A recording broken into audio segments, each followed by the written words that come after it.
नमस्कार मित्रों, स्वागत है आपका एक बार फिर से इजी क्लासेस के ऑनलाइन प्लेटफॉर्म पर। मैं आपका दोस्त, आपका मित्र एक नई ऊर्जा के साथ उपस्थित हूं आपके समक्ष अपने बिंदु को लगातार अनवरत रूप प्रदान करने के लिए। अपन ने लास्ट वीडियो में देखा था कि अपना जो बिंदु था वो बिंदु क्या था? मौलिक अधिकार। मौलिक अधिकार का बिंदु अपना चल रहा था फंडामेंटल राइट्स, जिसको कहा जाता है। मौलिक अधिकारों में अपन ने कल कुछ सरल प्रश्नों की चर्चा की थी, कुछ साधारण प्रश्नों को देखा था। एक बार मैं उनका रिवीजन कर देता हूं। आपको बताया गया था मौलिक अधिकारों की जो व्यवस्था है वो कहां से ली गई थी? अमेरिका से। भारत के संविधान के भाग 3 अनुच्छेद 12 से 35 तक मौलिक अधिकारों का प्रावधान है। मौलिक अधिकार जो भारत के संविधान में हैं उनकी तुलना अमेरिका के बिल ऑफ राइट्स से की जाती है या की गई है। प्रारंभ में भारतीय नागरिकों के पास 7 मौलिक अधिकार थे, जबकि वर्तमान में मौलिक अधिकारों की संख्या है 6। एक मौलिक अधिकार जो संपत्ति का अधिकार था उसे 44वें संविधान संशोधन 1978 के द्वारा हटा दिया गया था। आपको बताया था मित्रों, जो 44वां संविधान संशोधन था वो 1978 में बना था, लेकिन वो लागू कब हुआ था? 1979 में। जो वर्तमान 7 मौलिक अधिकार हैं उनमें पहला था मित्रों समानता का अधिकार, अनुच्छेद 14 से 18। दूसरा था स्वतंत्रता का अधिकार, अनुच्छेद 19 से 22। तीसरा था शोषण के विरुद्ध अधिकार, अनुच्छेद 23 और 24। चौथा जो अधिकार था धार्मिक स्वतंत्रता का अधिकार, अनुच्छेद 25 से 28। पांचवा जो था शिक्षा व संस्कृति का अधिकार, अनुच्छेद 29-30।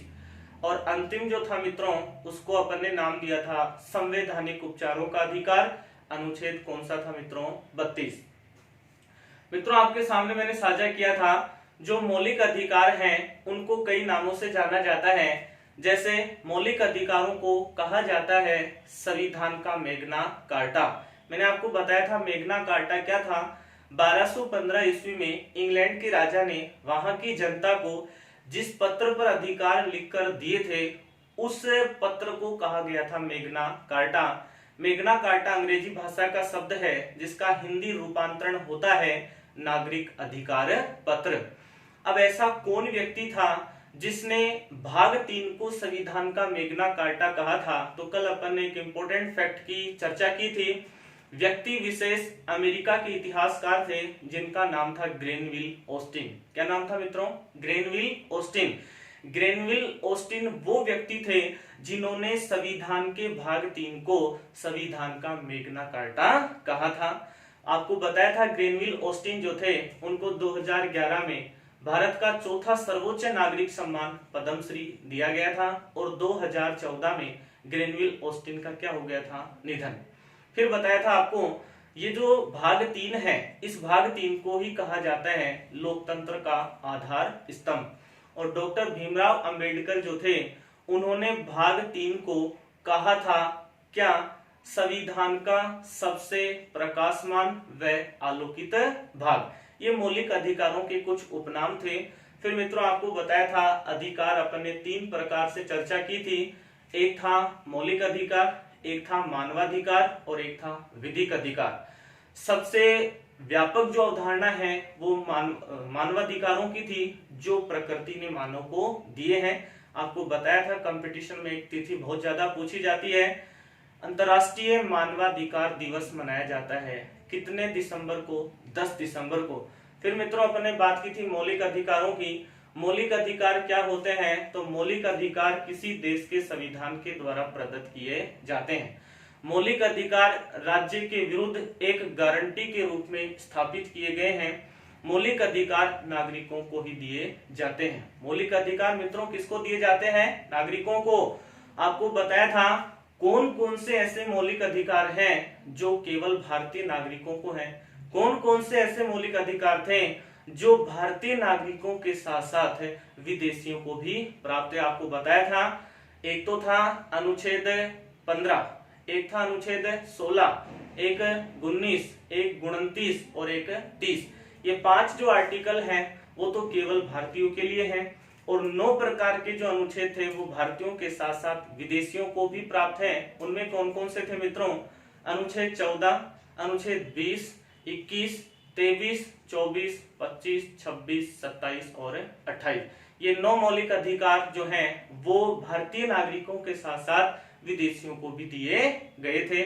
फिर आपको बताया था मित्रों, यदि मौलिक अधिकारों का हनन होता है तो न्यायालय की शरण ली जा सकती है, जिसकी रक्षा हेतु सर्वोच्च न्यायालय 5 प्रकार की रिट या आदेश को जारी करता है। एक था विधिक अधिकार, यदि विधिक अधिकारों का हनन होता है तो न्यायालय की शरण में नहीं जाया जाता। उसके बाद मित्रों, इस मौलिक अधिकार से और क्या क्या प्रश्न बन सकते हैं उसकी आज अपन चर्चा शुरू करने जा रहे हैं। पहला प्रश्न आज का जो होगा इंपॉर्टेंट प्रश्न है मित्रों, याद रखेंगे।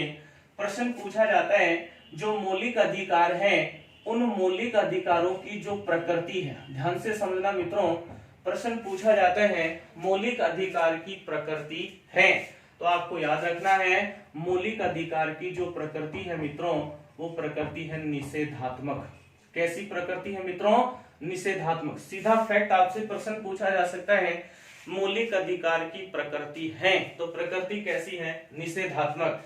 इसका मतलब होता है मित्रों मौलिक अधिकार जो है उनमें नहीं शब्द का बार बार उल्लेख किया गया है। जैसे आपने देखा होगा अनुच्छेद 15 में लिखा हुआ है किसी भी व्यक्ति के साथ धर्म, मूल वंश, जाति, लिंग और जन्म स्थान के आधार पर कोई भेदभाव नहीं किया जाएगा।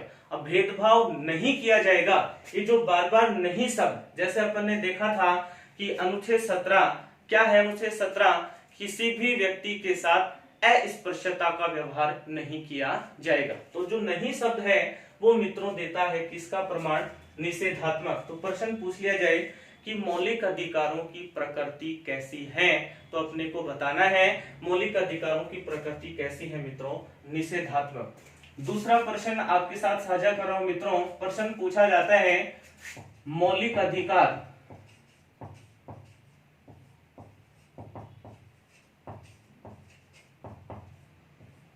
क्या है? एक प्रश्न के रूप में अपन इसे देख लेते हैं मित्रों। मौलिक अधिकार क्या है? आपके सामने मैं ऑप्शन रखता हूं, वाद योग्य।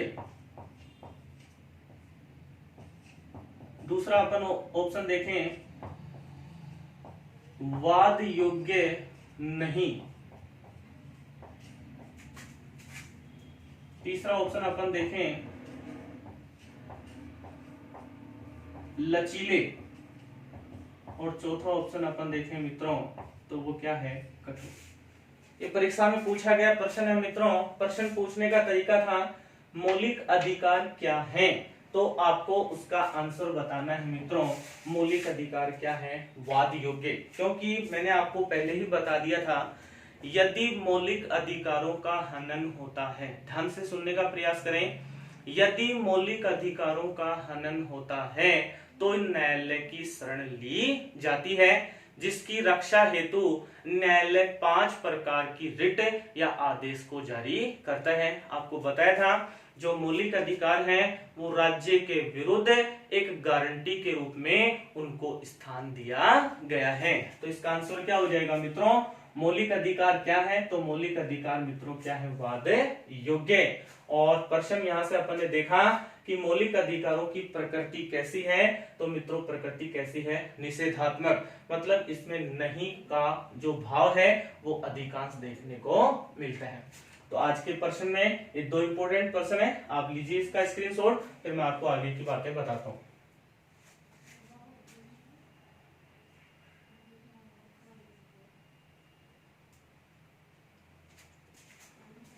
उसके बाद देखते हैं मित्रों क्या प्रश्न बनते हैं।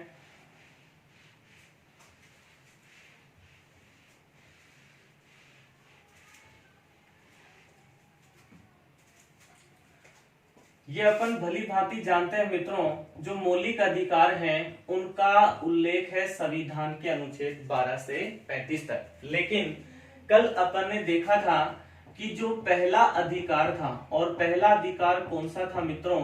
समानता का अधिकार। जो पहला अधिकार था समानता का अधिकार उस समानता के अधिकार की शुरुआत होती है मित्रों कौन से अनुच्छेद से? 14। तो अपन पहला मूल अधिकार पढ़ने से पहले दो अनुच्छेदों की चर्चा करेंगे और वो दो अनुच्छेद कौन कौन से हो जाएंगे मित्रों? अनुच्छेद 12 और अनुच्छेद 13। बहुत इंपॉर्टेंट प्रश्न यहां से बनेंगे अनुच्छेद 12 और 13 में से। अनुच्छेद 13 को तो संविधान का सबसे महत्वपूर्ण अनुच्छेद भी कहा गया है। मित्रों आपसे प्रश्न पूछ लिया जाए कि मौलिक अधिकारों में कौन सा अनुच्छेद सबसे महत्वपूर्ण है, तो आप उसका आंसर बताएंगे मित्रों अनुच्छेद 13। कौन सा अनुच्छेद है मित्रों? अनुच्छेद 13। मैं आपको दो प्रकार के लेवल से इन चीजों के बारे में बताऊंगा। जो छोटे लेवल के बच्चे हैं जो राजस्थान पुलिस वगैरह की तैयारी कर रहे हैं उसमें इतना बड़ा लेवल नहीं आएगा मित्रों, वहां पर आपको सीधा अनुच्छेद और उससे संबंधित फैक्ट याद रखना है। उसका मैं आपको एक प्रमाण दे देता हूं। प्रश्न देखो, पहले अपन दो प्रकार के अनुच्छेदों की चर्चा कर लेते हैं और दो प्रकार के अनुच्छेद कौन कौन से हैं। एक तो मित्रों हो जाएगा अनुच्छेद 12 और एक मित्रों हो जाएगा अनुच्छेद 13। अनुच्छेद 12 और अनुच्छेद 13 के लिए जो फैक्ट लाइन है वो क्या आपको याद रखनी है? तो फैक्ट लाइन अपन शुरू करते हैं। अनुच्छेद 12 में कौन से शब्द की परिभाषा दी गई है? तो मित्रों आपको याद रखना है राज्य। राज्य शब्द को परिभाषित किया गया है संविधान के कौन से भाग में? तो आपको बताना है मित्रों भाग 3।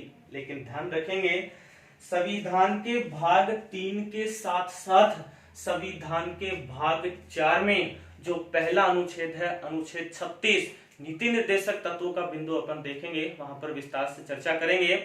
तो अनुच्छेद 12 और अनुच्छेद 36 ये दो ऐसे आर्टिकल हैं जिसमें राज्य शब्द को परिभाषित किया गया है।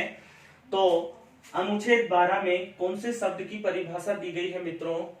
राज्य शब्द की परिभाषा। और अनुच्छेद 13 क्या कहता है?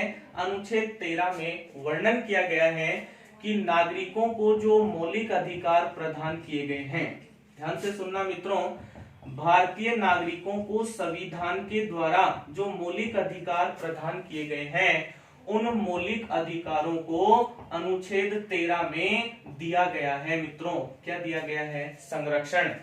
अनुच्छेद 13 के तहत मौलिक अधिकारों को संरक्षण दिया गया है और मौलिक अधिकारों की सुरक्षा की जिम्मेदारी या मौलिक अधिकारों का सबसे बड़ा प्रहरी, ये प्रश्न पूछा जा चुका है। मौलिक अधिकारों का जो सबसे बड़ा प्रहरी है वो सबसे बड़ा प्रहरी मित्रों नियुक्त किया गया है या माना गया है। किसको माना गया है? सर्वोच्च न्यायालय। जो छोटे लेवल, हालांकि विशेष रूप से जो आरपी कांस्टेबल की तैयारी कर रहे हैं वो मेरे मित्र जो हैं वो केवल इन दो बातों से अपनी परीक्षा के लेवल के प्रश्न को हल कर सकते हैं। अनुच्छेद 12 अब डायरेक्ट याद रखें, इसमें राज्य शब्द को परिभाषित किया गया है। अनुच्छेद 13 में मौलिक अधिकारों के संरक्षण की व्यवस्था की गई है और मौलिक अधिकारों का संरक्षण करता, मौलिक अधिकारों का सबसे बड़ा प्रहरी या पहरेदार वो बनाया गया है किसको? सर्वोच्च न्यायालय। लेकिन जो मेरे विद्वान साथी व्याख्याता भर्ती परीक्षा, जो रीट लेवल सेकंड, जो पटवार और जो ग्राम सेवक और अन्य जो स्तरीय परीक्षाओं की तैयारी करते हैं उनके लिए मैं एक बात बताना चाहता हूं कि इन दो अनुच्छेदों में इस प्रकार के तथ्य शामिल हैं कि यदि अपन उनका अध्ययन करें तो अपने को विश्वास नहीं होता कि इन दो अनुच्छेदों में इतनी महत्वपूर्ण बातों का समायोजन किया गया है। अभी थोड़ी देर में वो इतनी महत्वपूर्ण जो बातें हैं वो मैं आपके साथ साझा करूंगा। लेकिन एक बार अपन इस अधिकार के टॉपिक का बेस बनाते हैं, सरल बिंदु फैक्ट याद रखने का प्रयास करते हैं। तो आप याद रखें अनुच्छेद 12 राज्य शब्द को परिभाषित किया गया है। अनुच्छेद 13 में मौलिक अधिकारों के संरक्षण की व्यवस्था की गई है जिसमें मौलिक अधिकारों का सबसे बड़ा जो प्रहरी है मित्रों वो नियुक्त किया गया है किसको? सर्वोच्च न्यायालय। एक बार यहां तक का आप स्क्रीनशॉट ले लीजिए।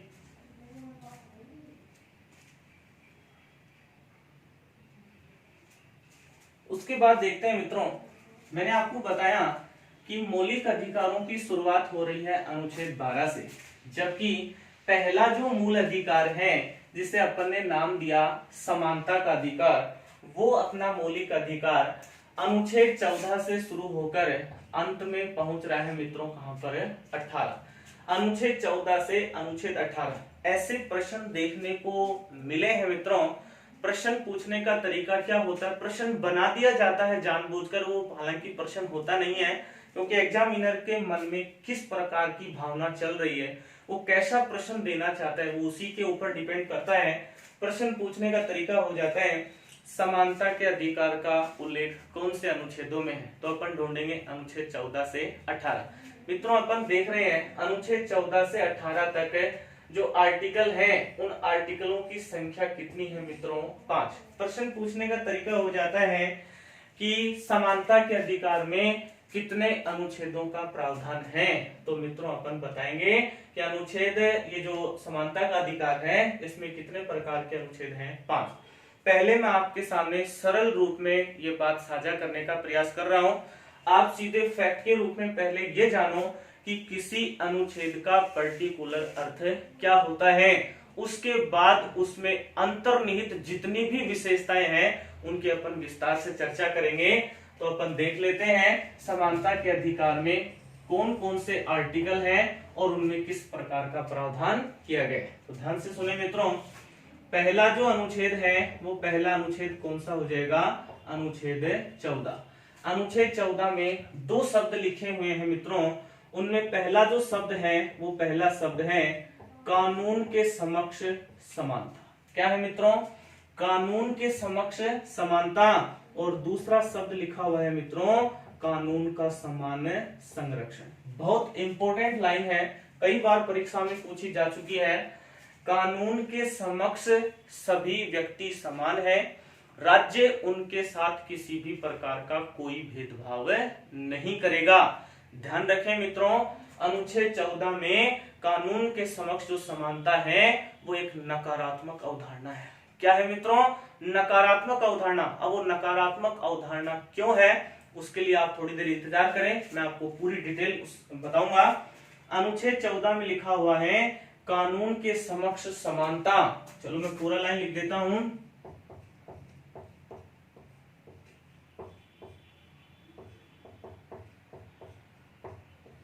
कानून के समक्ष समानता व कानून का समान संरक्षण। इंपोर्टेंट लाइन है, ध्यान रखें। कानून के समक्ष समानता व कानून का समान संरक्षण, ऐसा प्रावधान है कौन से अधिकार में है, समानता का अधिकार।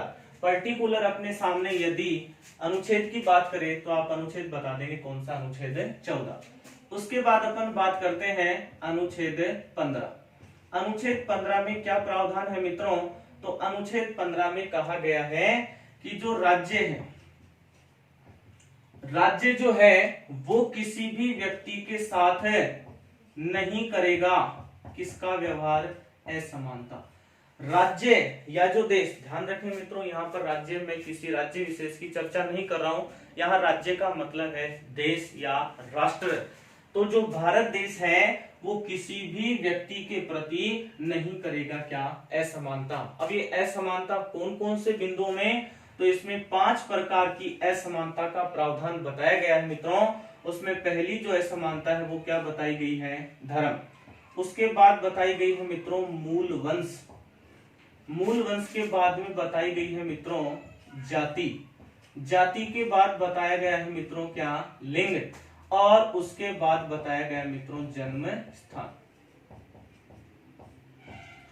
ये क्रम भी आपको याद रखना है। अनुच्छेद 15 में जो असमानता की बातें हैं वो कौन कौन से बिंदुओं में है, तो अनुच्छेद 15 कहता है राज्य किसी व्यक्ति विशेष के साथ है धर्म, मूलवंश, जाति, लिंग और जन्म स्थान के आधार पर किसी भी प्रकार का कोई भेदभाव नहीं करेगा। तो मित्रों इसका प्रावधान है अनुच्छेद किसमें, 15। आगे बढ़ते हैं अपन। अनुच्छेद जो 16 है उसमें क्या प्रावधान बता रखा है, तो अनुच्छेद 16 में कहा गया है कि जो लोक नियोजन है, सीधा डायरेक्ट फैक्ट पहले आप याद रखें, लोक नियोजन के संबंध में किसकी समानता होगी मित्रों? अवसर की समानता। बहुत इंपॉर्टेंट बिंदु है, कई बार एग्जाम में पूछा जाता है। लोक नियोजन के संबंध में, या इसे अपन अपनी भाषा में देखें तो सरकारी नौकरी में आरक्षण। सरकारी नौकरी के लिए समान अवसर का जो प्रावधान है वो मित्रों कौन से अनुच्छेद में है? अनुच्छेद 16 में। उसके बाद यदि अपन अगला अनुच्छेद देखें तो उसमें अपना अनुच्छेद हो जाता है अनुच्छेद 17, और अनुच्छेद 17 में जो प्रावधान है वो भी अपने आप में एक इंपॉर्टेंट बिंदु है, और वो बिंदु आपको याद रखना है मित्रों, अस्पृश्यता का अंत। इसको मित्रों अपन छुआछूत भी कह सकते हैं।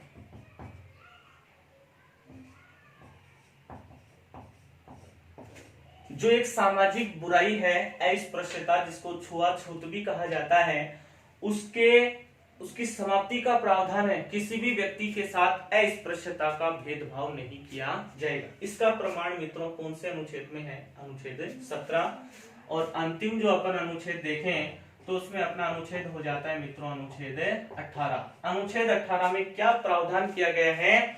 अनुच्छेद 18 में बताया गया है मित्रों, समाप्ति होगी किनकी? उपाधियों।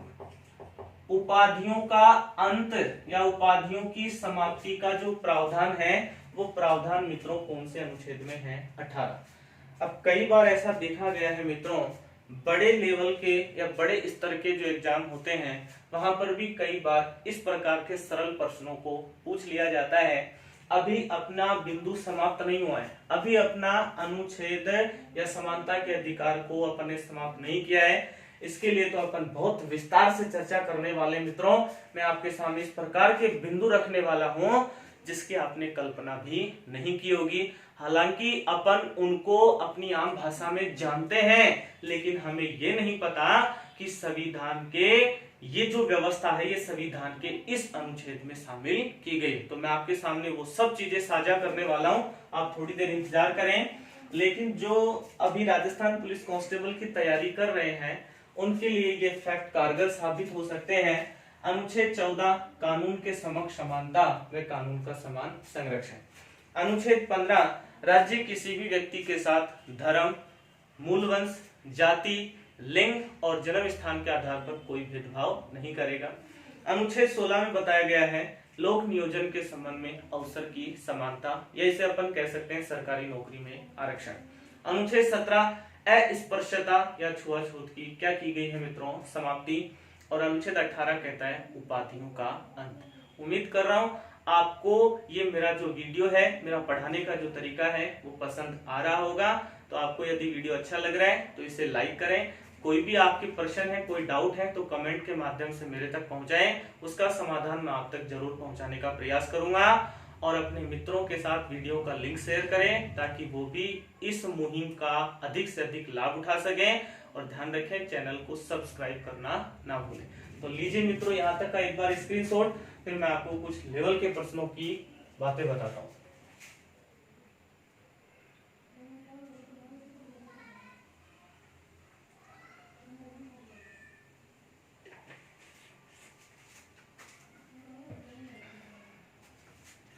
अब बात करते हैं मित्रों अपन कुछ गहराई की। वो गहराई कहां कहां पर छुपी हुई है वो सब बातें आपके साथ साझा करूंगा मैं।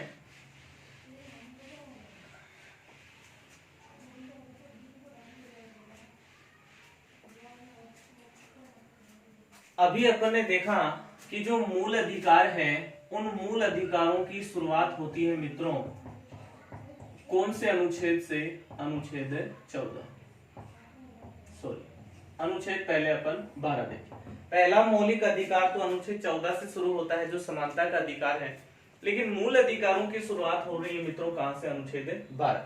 अब अनुच्छेद 12 में किस प्रकार का प्रावधान है, किस प्रकार की व्यवस्था की गई है उसकी अपन विस्तार से चर्चा करें। तो आप ध्यान से मुझे सुनेंगे।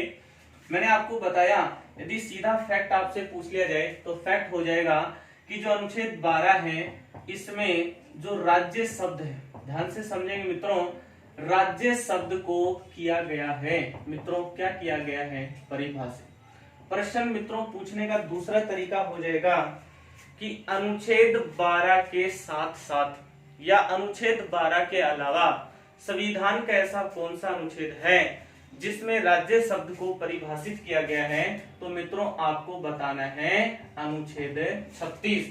और अनुच्छेद 36 भाग 3 में नहीं है, भाग 4 में, जहां पर अपन पढ़ेंगे व्यवस्था, नीति, निर्देशक तत्व। तो अपना पहला सामान्य प्रश्न क्या बना मित्रों कि अनुच्छेद 12 जो है उसमें राज्य शब्द को परिभाषित किया गया है। अनुच्छेद 12 के अलावा राज्य शब्द को कहां परिभाषित किया गया है, तो वो अनुच्छेद कौन सा हो गया मित्रों 36। अब ध्यान से समझे मित्रों, ये जो राज्य शब्द है इसमें कौन कौन से बिंदुओं को शामिल किया गया है, जिसका प्रमाण अनुच्छेद 12 बताता है कि कौन कौन से ऐसे बिंदु हैं जो अनुच्छेद 12 में शामिल हैं, या राज्य के अंदर कौन कौन से बिंदुओं को शामिल किया गया है। तो बिंदु नंबर 1 ध्यान से सुनेंगे मित्रों, पहला बिंदु है संसद व केंद्र सरकार। संसद व केंद्र सरकार द्वारा स्थापित जितनी भी प्रकार की संस्थाएं हैं, ध्यान से समझने का प्रयास करेंगे मित्रों। राज्य शब्द में कौन कौन से बिंदु शामिल हैं, अपन उनकी चर्चा कर रहे हैं। तो संसद व केंद्र सरकार द्वारा स्थापित जितनी भी संस्थाएं हैं वो मित्रों शामिल है किसके अंदर, राज्य के अंदर। और राज्य में क्या शामिल है, तो याद रखें राज्य सरकार व विधानमंडल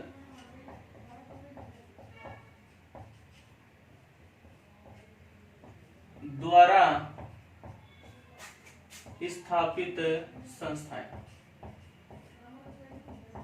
आपको मित्रों पहले ही बताया था, आपको पूरी विषय वस्तु में एक नए सिरे के साथ पढ़ाऊंगा, जिसमें अपन किसी भी प्रकार के लेवल के प्रश्न को नहीं छोड़ेंगे, हर प्रश्न को टच करते हुए चलेंगे। क्योंकि आजकल आप देख रहे हैं कि जो परीक्षा हॉल होता है, उस परीक्षा हॉल में जो प्रश्न पत्र अपने सामने आता है उसमें किसी भी प्रकार के लेवल की कोई चर्चा नहीं होती। कई बार ऐसा होता है कि छोटे लेवल में बड़े स्तर का प्रश्न आ जाता है और बड़े स्तर में छोटे स्तर का प्रश्न हमें देखने को मिलता है। तो यदि अपन एक बार पूरी विषय वस्तु का गहन अध्ययन कर लेंगे तो अपने सामने किसी भी प्रकार का प्रश्न हो, हमें कोई भी समस्या नहीं होगी। उसी को ध्यान में रखते हुए आपके साथ साझा कर रहा हूं इस विषय वस्तु के मौलिक अधिकार बिंदु की गहराई का। तो संसद व केंद्र सरकार द्वारा जितनी भी स्थापित संस्थाएं हैं वो किसमें शामिल हैं, राज्य में। राज्य सरकार व विधानमंडल द्वारा स्थापित जो भी संस्थाएं हैं वो भी किसमें शामिल हैं, राज्य में। उसके बाद आपको याद रखना है भाग 9। मैंने मित्रों आपको वीडियो में बता दिया था, भाग 9 के अंदर है स्थानीय स्वशासन। क्या है मित्रों, स्थानीय स्वशासन। तो जो स्थानीय स्वशासन है या जो स्थानीय प्राधिकरण है, उस स्थानीय प्राधिकरण का प्रावधान भी कौन से बिंदु में है, राज्य। जिसमें अपन ने बात की थी एक तो भाग 9, एक बात की थी भाग 9 के, और एक बात की थी अपन ने भाग 9 ख। इसकी अपन विस्तार से चर्चा करेंगे अगले एपिसोड के अंदर। भाग 9 कहता है पंचायती राज, 9 के कहता है नगरीय प्रशासन, और 9 ख कहता है मित्रों सहकारी संस्थाएं। तो भाग 9 के अंदर जो स्थानीय प्राधिकरण है वो भी शामिल है मित्रों किसमें, राज्य में। और राज्य में क्या क्या बिंदु हैं उसको अपन देख लेते हैं। तो राज्य में अगले जो बिंदु है वो क्या है मित्रों, तो आपको याद रखें अन्य प्राधिकरण, या आप बोल सकते हैं अन्य संस्थाएं। अब अन्य संस्थाओं का मतलब क्या होता है मित्रों, तो इसका अर्थ क्या होता है वो समझ रहे हैं अपन। ऐसी कोई भी संस्था जिसकी स्थापना में सरकार ने प्रत्यक्ष या अप्रत्यक्ष रूप से क्या खर्च किया है मित्रों, पैसा। ऐसी कोई भी संस्था जिसकी स्थापना में सरकार ने प्रत्यक्ष या अप्रत्यक्ष रूप से पैसा खर्च किया है, पैसा इन्वेस्ट किया है, वो सभी संस्थाएं भी किसमें शामिल होती हैं मित्रों, राज्य में। और इसका जो अंतिम पांचवा बिंदु है वो ये कहता है मित्रों कि जो मौलिक अधिकार हैं वो मौलिक अधिकार राज्य के विरुद्ध प्रदान किए गए हैं। इसका मतलब मैं आपको बार बार बता चुका हूं, मौलिक अधिकार राज्य के विरुद्ध प्रदान किए गए हैं। इसका मतलब ये होता है यदि राज्य रूपी संस्था के द्वारा मौलिक अधिकारों का हनन किया जाता है तो नागरिक शरण ले सकते हैं मित्रों किसकी, न्यायपालिका की, और न्यायपालिका इसके विरोध में एक्शन रूप लेती है और 5 प्रकार की जारी करती है मित्रों, क्या, रिट। 5 प्रकार की रिट जारी करती है और 5 प्रकार की रिट को अपन विस्तार से पढ़ेंगे जब अपन अधिकार पढ़ेंगे संवैधानिक उपचारों का अधिकार, उसमें इन 5 रिटों की विस्तार से चर्चा की गई है। तो दोबारा देखें मित्रों, अनुच्छेद 12 राज्य शब्द को परिभाषित किया गया है। अनुच्छेद 12 के अलावा और कहां पर राज्य शब्द को परिभाषित किया गया है तो वो अनुच्छेद कौन सा है मित्रों, 36। अब राज्य में कौन कौन से बिंदु हैं तो मित्रों कोई भी प्रकार की कठिन बातें नहीं है। देखो, संसद व केंद्र सरकार द्वारा स्थापित संस्थाएं, यहाँ पर संसद हो गई, दूसरे बिंदु में अपन ने क्या लिख दिया, विधानमंडल। यहाँ केंद्र सरकार हो गई, यहाँ पर अपन ने क्या लिख दिया, राज्य सरकार। बिंदु बन गया राज्य सरकार व विधानमंडल द्वारा स्थापित संस्थाएं। उसके बाद स्थानीय जो प्राधिकरण है, स्थानीय जो संस्थाएं हैं, जो भाग 9 में, और भाग 9 में भी 3 भाग है, भाग 9, 9 क और 9 ख, जिसमें क्रमशः पंचायती राज, नगरीय प्रशासन और सहकारी संस्थाओं का प्रावधान किया गया है। तो वो भी किसमें शामिल है, राज्य में। अन्य संस्थाएं कौन कौन सी हैं तो वे सभी संस्थाएं जिनकी स्थापना में राज्य ने प्रत्यक्ष या अप्रत्यक्ष रूप से पैसा इन्वेस्ट किया है, उनकी स्थापना में वो सभी राज्य के अंदर शामिल हैं। और ध्यान रखें मित्रों, जो मौलिक अधिकार हैं वो राज्य के विरुद्ध प्रदान किए गए हैं, यदि उनका हनन होगा तो न्यायपालिका की शरण में जाया जा सकता है और न्यायपालिका इसके लिए 5 प्रकार की रिट या आदेश जारी करती है। ये पूरा विस्तार है मित्रों कौन से अनुच्छेद का, अनुच्छेद 12। उम्मीद कर रहा हूं आपको अनुच्छेद अच्छे से समझ में आया होगा, तो आप एक बार इसका स्क्रीनशॉट ले लीजिए, फिर अपन आगे के अनुच्छेद की चर्चा करते हैं।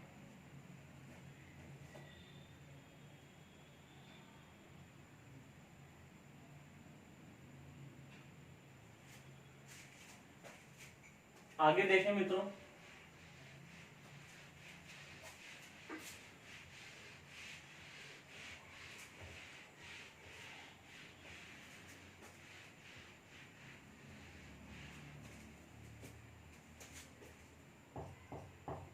अगला अपना जो आर्टिकल है वो हो जाएगा अनुच्छेद 13। अनुच्छेद 13 से संबंधित क्या क्या प्रकार के प्रश्न हैं उन सब की अपन विस्तार से चर्चा करने वाले हैं। पहला प्रश्न तो बन जाता है, अनुच्छेद 13 जो है उस अनुच्छेद 13 में जो मौलिक अधिकार है, जो फैक्ट वाला प्रश्न है जो बार बार पूछा जाता है, मौलिक अधिकारों की जो व्यवस्था है उनको सुरक्षा देना, उनको संरक्षण प्रदान करना, वो कौन सा अनुच्छेद है मित्रों, अनुच्छेद 13। और आपको बताया था मौलिक अधिकारों का जो सबसे बड़ा प्रहरी है वो सबसे बड़ा प्रहरी कौन है मित्रों, सर्वोच्च न्यायालय। सर्वोच्च न्यायालय को मौलिक अधिकारों का सबसे बड़ा प्रहरी कहा गया है और इसका प्रावधान है मित्रों अनुच्छेद 13। और क्या अनुच्छेद 13 से संबंधित बातें हैं तो देखो मित्रों, कुछ अभूतपूर्व जानकारी आपके सामने साझा कर रहा हूं। पहला बिंदु अपन बनाते हैं, जो अनुच्छेद 13 है इस अनुच्छेद 13 को कहा जाता है संविधान का सबसे महत्वपूर्ण अनुच्छेद। संविधान का सबसे महत्वपूर्ण अनुच्छेद कहा जाता है मित्रों किसको, अनुच्छेद 13। क्यों कहा जाता है अभी अपन इसके सेक्शन या धाराओं की चर्चा करेंगे, उसमें जो भी बिंदु निकल कर आएंगे उससे आपको अपने आप ही पता चलेगा कि इसे क्यों महत्वपूर्ण अनुच्छेद कहा जाता है। उसके बाद मित्रों आपको याद रखना है, ये जो अनुच्छेद 13 है इस अनुच्छेद 13 में जो धारा है उन धाराओं की वर्तमान संख्या कितनी है मित्रों, 4। लेकिन मूल संविधान में धाराओं की संख्या कितनी थी मित्रों, 3। धारा को मित्रों अपन अंग्रेजी में सेक्शन कह सकते हैं। सेक्शन या जो धाराएं हैं वो इस अनुच्छेद 13 में वर्तमान कितनी है, 4। और प्रारंभ में मित्रों कितनी थी, 3। ये जो अंतिम धारा शामिल की गई है मित्रों, आपके सामने कई बार मैं इस बात को स्पष्ट कर चुका हूं, एकदम क्लियर कर देना चाहता हूं। यदि संविधान में कोई चीज शामिल की जाती है या संविधान से कोई चीज हटाई जाती है तो अमेंडमेंट या संशोधन किया जाता है, और संशोधन की शक्ति मित्रों किसके पास होती है, संसद के पास। तो हुआ क्या मित्रों, एक संविधान संशोधन हुआ था, और संविधान संशोधन कौन सा था, 24वां संविधान संशोधन हुआ था मित्रों। और 24वां संविधान संशोधन कब हुआ था, 1971। 24वें संविधान संशोधन 1971 के द्वारा प्रावधान किया गया, और अनुच्छेद 13 के अंदर अनुच्छेद 13(4) नामक धारा को क्या किया गया था मित्रों, जोड़ा गया था। अनुच्छेद 13 में जो मूल संविधान है उसमें कितनी धाराएं थी, 3।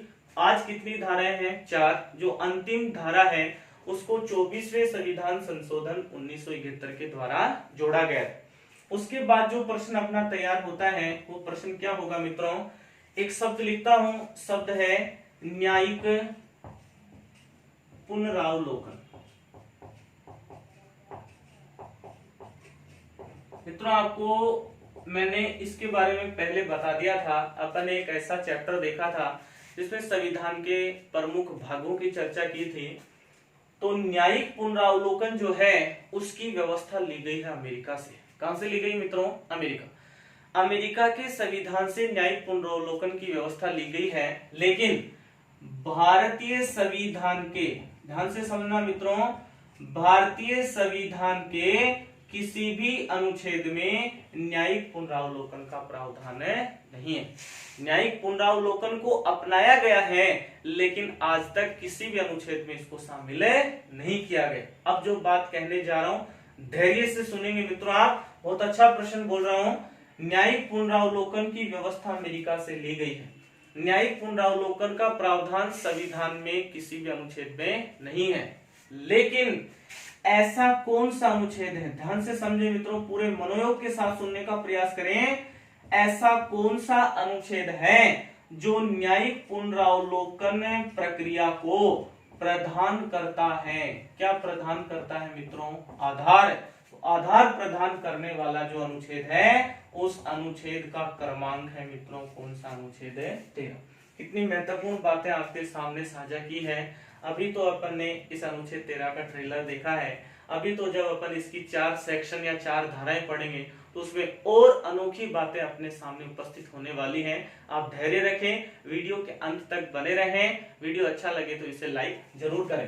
तो देखो अनुच्छेद 13 जो है उसमें साफ लाइन जो फैक्ट आपको याद रखना है वो तो क्या है, मौलिक अधिकारों के संरक्षण की व्यवस्था की गई है।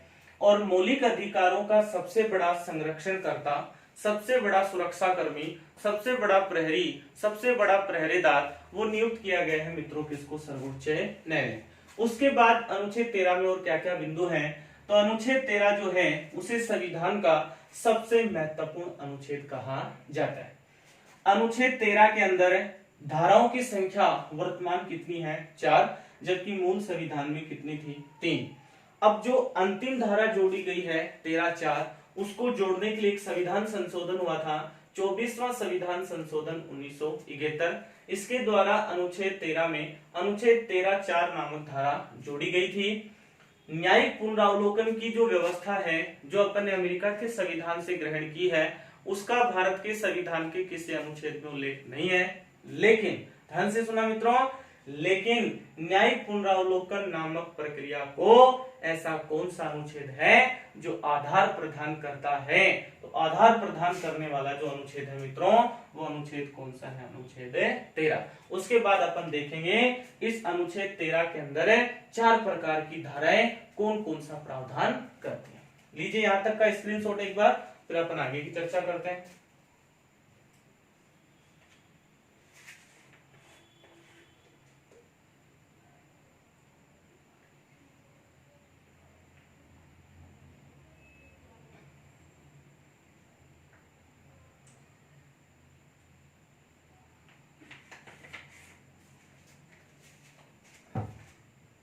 आगे देखें मित्रों, अब अपन अनुच्छेद 13 के अंदर वर्तमान में जो 4 धाराएं हैं उनकी चर्चा कर रहे हैं। सबसे पहले तो मैं आपको उन धाराओं का एक डायग्राम बनाकर बता देता हूं ताकि अपने को बिंदु एक बार स्पष्ट हो जाएं। तो अनुच्छेद 13 में जो 4 प्रकार की धाराएं हैं वो क्या कहती हैं उनके अपन चर्चा करते हैं। 13(1), 13(2), 13(3) और 13(4। अनुच्छेद 13 संविधान का सबसे महत्वपूर्ण अनुच्छेद है। इसे क्यों महत्वपूर्ण कहा जाता है उसके अपन अब चर्चा करने जा रहे हैं। 4 प्रकार की धारा अभी आपको बताया। मूल संविधान में धाराओं की संख्या 3 थी, लेकिन 24वें संविधान संशोधन के द्वारा अंतिम धारा को इसमें शामिल किया गया था। तो यहाँ 13(1) नामक जो धारा है, जो अनुच्छेद है, वो ये कहता है संविधान निर्माण के पूर्व की विधियां।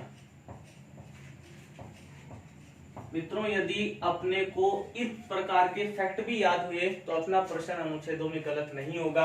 आप इतनी भी लाइन, अब इस लाइन का मतलब क्या है वो मैं अभी आपके साथ साझा करूंगा।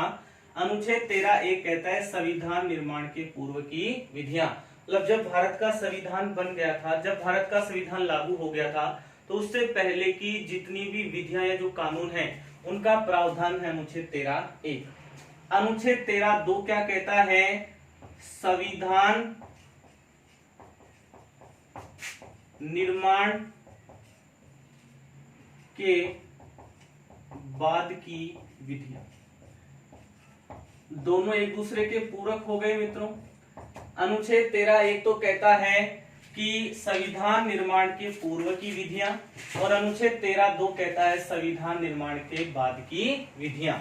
अनुच्छेद 13(3) जो है उसमें एक शब्द को परिभाषित किया गया है मित्रों, और वो शब्द क्या है? विधि। विधि शब्द को परिभाषित किया गया है कौन से अनुच्छेद में? 13(1). बहुत महत्वपूर्ण प्रश्न है ये। विधि शब्द का प्रावधान संविधान के कौन से अनुच्छेद में है? ये हमने आपको बता दिया था। विधि का जो शासन है वो अपन ने इंग्लैंड के संविधान से ग्रहण किया है। इंग्लैंड के संविधान से विधि का शासन लिया है, लेकिन भारतीय संविधान का ऐसा कौन सा आर्टिकल है, ऐसा कौन सा अनुच्छेद है जिसमें विधि शब्द की प्रत्यक्ष रूप से व्याख्या की गई है मित्रों? तो वो अनुच्छेद कौन सा है? 13(3). कौन से शब्द का प्रावधान है? विधि शब्द। और अनुच्छेद 13(4) जो है अभी बताया आपको, इसे 24वें संविधान संशोधन 1971 के द्वारा जोड़ा गया था। और इसमें क्या प्रावधान किया गया? तो प्रावधान किया गया था कि जो संसद है, इस संसद के पास एक अधिकार होगा जिसके विरुद्ध न्यायिक समीक्षा नहीं होगी या उसका न्यायिक पुनरावलोकन नहीं कर सकता कौन? सर्वोच्च न्यायालय। तो 24वें संविधान संशोधन 1971 के द्वारा 13(4) नामक धारा जोड़ी गई, जिसमें संसद को एक पावर दी गई, और वो पावर क्या है कि संसद जो है वो मूल अधिकारों सहित, ध्यान से समझे मित्रों, संसद मूल अधिकारों सहित संविधान के किसी भी भाग में क्या कर सकती है मित्रों? संशोधन कर सकती है। कौन कर सकती है? संसद। संविधान के किसी भी भाग में जिसमें मूल अधिकार भी शामिल हैं उसमें संशोधन किया जा सकता है। एकदम क्लियर कर देना चाहता हूं मित्रों, ये जो 24वां संविधान संशोधन है या भारत के संविधान में आज तक जितने भी संविधान संशोधन हुए हैं, उन सभी संविधान संशोधनों को करने का कारण क्या था? तो कारण आपको बता रहा हूं मित्रों कि सर्वोच्च न्यायालय जो है, सर्वोच्च न्यायालय के द्वारा दिया गया कोई भी निर्णय, ध्यान से सुनना मित्रों, सर्वोच्च न्यायालय द्वारा दिया गया कोई भी निर्णय और उस निर्णय को समाप्त करने के लिए या उस निर्णय के प्रभाव को कम करने के लिए संविधान में किए गए हैं क्या? संशोधन। अब आप कहेंगे इसका एग्जाम्पल क्या होगा? तो एग्जाम्पल आपके सामने क्लियर कर देना चाहता हूं मित्रों। 1967 का पंजाब राज्य का एक मामला है जिसे इतिहास में बोला जाता है गोलकनाथ बनाम पंजाब राज्य विवाद। कब का है मित्रों? 1967 का। क्या है गोलकनाथ मामला, उसकी मैं आपको विस्तार से चर्चा बताऊंगा जब अपन एक एक बिंदुओं का अध्ययन करते चलेंगे। अभी तक केवल आप ये चीजें याद रखें, अनुच्छेद 13 में कितनी धाराएं हैं? 4। अनुच्छेद 13 एक कहता है संविधान निर्माण के पूर्व की विधियां। अब इसमें प्रावधान क्या है वो बाद में बताऊं, पहले आप इतनी चीजें याद रखें। 13(2) कहता है संविधान निर्माण के बाद की विधियां, एक पूर्व की विधियां और एक बाद की विधियां। 13(3) में विधि शब्द को परिभाषित किया गया है और 13(4) जो है उसमें स्पष्ट किया गया है कि संसद जो है वो संविधान संशोधन के माध्यम से मूल अधिकारों सहित संविधान के किसी भी भाग में संशोधन करने की शक्ति है। किसके पास है? संसद, जिसकी न्यायिक समीक्षा नहीं होगी। ऐसा प्रावधान मित्रों कौन सी धारा में है? अनुच्छेद 13(4). तो उम्मीद कर रहा हूं आपको ये वीडियो पसंद आया होगा। वीडियो पसंद आया है तो आप इसे लाइक करें, सब्सक्राइब करें और मित्रों के साथ लिंक को शेयर करें। आपको मैंने बताया था मित्रों इस विषय वस्तु को एक नए सिरे से आपके सामने प्रस्तुत करूंगा, केवल आप वीडियो के अंत तक बने रहें। मैं 2 प्रकार से आपको तरीके बताऊंगा, एक सीधे फैक्ट जो छोटे लेवल पर प्रश्न पूछे जाते हैं, उसके बाद अपने सामने और किस प्रकार का प्रश्न आ सकता है उसकी मैं बाद में चर्चा करूंगा। जिस प्रकार मैंने बताया कल मैं आपके सामने इन 4 धाराओं का और अधिक स्पष्टीकरण प्रस्तुत करूंगा। गोलकनाथ बनाम पंजाब राज्य के विवाद को भी देखेंगे, सज्जन सिंह बनाम राजस्थान वाद को भी देखेंगे और एक शंकरी प्रसाद बनाम भारत सरकार का जो मामला है उसका भी अपन विस्तार से अध्ययन करेंगे। उम्मीद कर रहा हूं आपको वीडियो पसंद आए तो इसे लाइक जरूर करें, शेयर करें, सब्सक्राइब करें। जय हिंद, जय भारत।